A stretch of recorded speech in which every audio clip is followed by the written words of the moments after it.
Si j'avais commencé ainsi que font les enfants à dessiner, à étendre des couleurs, ce n'était pas pour représenter des maisons, refaire ce que je voyais, choses, bouquets, arbres toujours faciles à faire, ciel portant des vaisseaux de crème, oiseaux envolés en virgule, ni pour copier des plâtres, seulement la peinture. Le papier, l'encre et le crayon étaient d'une espèce respirable, comme des fruits consommables, et ces instruments que l'on pouvait caresser et sucer n'étaient pas des instruments, ils faisaient partie d'un monde magique où le pinceau, gorgé d'eau, rendait une surface humide dans laquelle une tache d'encre dessinait une amibe, une pieuvre remuant ses bras au fond de ce lac accidentel, et toute l'idée de la vie dans une paramécie qui est le rêve d'une eau vivante dans un œil aussi vibratile. Et comme un enfant, je tâchais de refaire,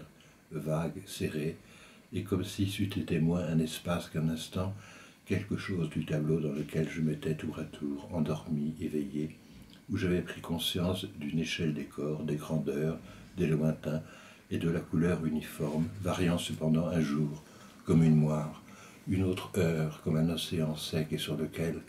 par le hasard d'un arrêt du train, j'étais pour la première fois venu au monde, avait éprouvé la solitude,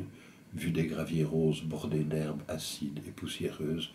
dans un tableau qui devait être comme le décor d'un opéra ou d'un oratorio, et dans cette coulisse en plein air, où la locomotive, comme un vieillard asthmatique, soupirait, et sous le martèlement régulier qui faisait résonner ses cylindres creux en un râle de poumon d'acier, lâchait sur ce sable rose des jets de vapeur. Subitement, plus personne ne pouvait se tenir sur ce minuscule continent, parce que ce tableau ressemblait déjà à ceux que j'ai d'abord aimés, où je sentais non les corps ni les choses, mais la lumière plus virulente dont il procédait, et les poudres de pollen volant comme des fumées, d'encens ou des opiums.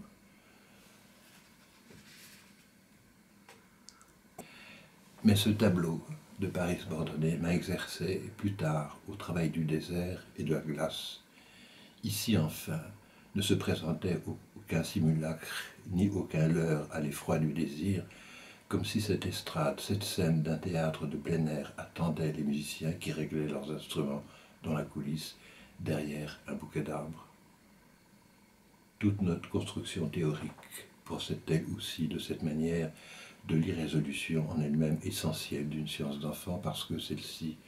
est par nature et par grâce une dépossession de la réalité, une aperception de l'infini mue par l'ébranlement que nous recevons de l'inconnu. Cette science sans forme ni protocole d'objet est en effet telle que nous l'oublierons dans l'idée des lois de méthode, pure évaporation du moi, pourtant, qui nous apparente une première fois au corps des choses et à ces plus petits corps qu'en sont les détails moins solides, moins consistants, plus aériens que toute chose plus tard possédée, parce qu'à ce moment-là, toute chose aimée pour l'énigme qu'elle porte sur ses qualités est moins une synthèse de formes, de couleurs, d'odeurs et de caractéristiques tactiles, rugueuses ou douces, comme une râpe, un velours ou un savon, qu'un arc-en-ciel. Parce qu'aussi ce premier monde que nous recevons comme un univers de promenade absorbant la lumière comme une éponge, nourrie d'ombre, de rayons, de pluie, de brouillard, ce monde dans lequel nous ne marchons pas en réalité,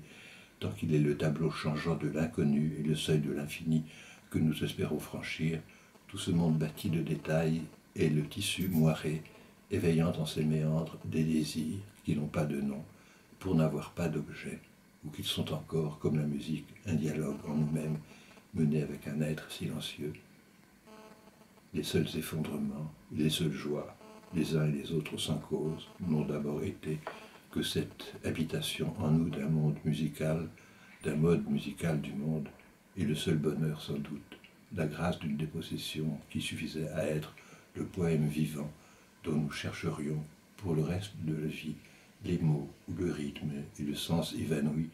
dont nous n'étions ni les gardiens, ni les interprètes, mais l'attente et parfois le corps sensible.